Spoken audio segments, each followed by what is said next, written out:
ဒါကတော့အိမ်တွင်းဖျားစဉ်ထားတော်မူတဲ့ပတ်သက်ပြီးတင်ဖြစ်မနေတီးထားတဲ့အချက်တွေကိုတဘာဝကြကြအတူချုံတင်ဆက်တင်မဲ့အစီအစဉ်လေးပဲဖြစ်ပါတယ်။ကဲတင်အိမ်ကဖျားစဉ်တော့တင်ကိုယ်တိုင်တောင်တတိမထားမိပဲနေ့စဉ်လုံးမိနေတတ်တဲ့အမားသေးသေးလေးတွေကတင်မိသားစုရဲ့ကြမ်းမရေးနဲ့စီးပွားရေးကိုဘလို့မျိုးဆူဆူရွာထိခိုက်စေနိုင်လဲဆိုတော့ကိုဒီနေ့မှလေ့လာကြည့်ကြမယ်နော်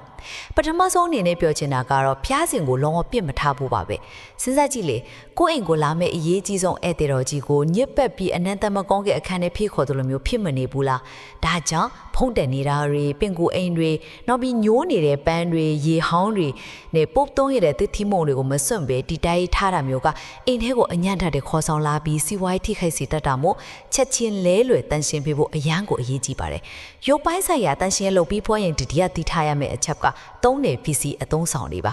အိမ်သုံးဝတ်ဟောင်းတွေဥမာစားဝတ်တော့ဝတ်လိုမျိုးတွေနဲ့ဖျားစဉ်ကိုလုံးဝမတုတ်ပါနဲ့တီးတံဝတ်တစ်ကိုပဲသုံးပေးပါဒါအပြင်ပိုက်ဆံအိမ်တော်ဆေးစားရွက်စာတန်းစားတဲ့လော်ကီပစ္စည်းတွေနဲ့အကွဲနေတဲ့ပစ္စည်းတွေကိုဖျားစဉ်မလုံးဝမတင်ထောက်ဖို့လေလိုတယ်နော်မဟုတ်ရင်စီဝါရဲ့ရှုပ်ထွေးတွေကြုံရတတ်ပါတယ်ကိုယ့်ရဲ့ရှုပ်ထွေးနေတဲ့အလို့စာပွဲနဲ့အမြတ်ဆုံးတရားထိုင်တဲ့နေရာကိုရောထွေးဖြစ်လိုက်ရင်ဘယ်လိုလုပ်စီအေးချမ်းမရနိုင်မှာမလဲဟုတ်တယ်မလားပစ္စည်းတွေနေရာတကြားဖြစ်သွားပြီဆိုရင်တတိယအချက်အနေနဲ့အေးချမ်းတဲ့ပတ်ဝန်းကျင်လေးဖန်တီးဖို့ပါပဲအလင်းရောင်ဆိုတာမင်္ဂလာတရားထင်လို့ဖျားစဉ်ကိုအမောင်းချမထားဖို့တော့ပြီးဖျားစဉ်ရှိမှရမ်းမဖြစ်ဖို့နဲ့စူးစူးညံ့ညံ့နေမလို့ဖို့တိကျလေးတတိထားစေခြင်းပါတယ်တချို့ကလည်းအစင်မပြေမတာဖျားလာရှုခိုးတတ်ကြတယ်ဖျားစဉ်ကိုရေးဖို့အခက်ခဲဖြစ်မှသွားထိုးတုံးလို့ရတဲ့ ATM ဆက်တစ်ခုလို့သဘောထားနေသလားဆိုတော့ကိုယ့်ကိုပြန်ပြီးကြည့်တကယ်တော့နေ့စဉ်ပုံမှန်ဝိဖြူမှသာကန်စားတာတည်ငြိမ်မှာဖြစ်ပါတယ်အချုပ်အပြင်ပြောရတဲ့တော့တန်ရှင်းတက်ရပြီးအလင်းရောင်ရှိရဲ့ Locky အရှုပ်အထွေးတွေကင်းစင်နဲ့ဖျားစဉ်ကသာတင့်အိမ်ကိုမင်္ဂလာချက်တရေတွေအမှန်တကယ်ဆောင်ကျင်းပေးနိုင်မှာပဲဖြစ်ပါတယ်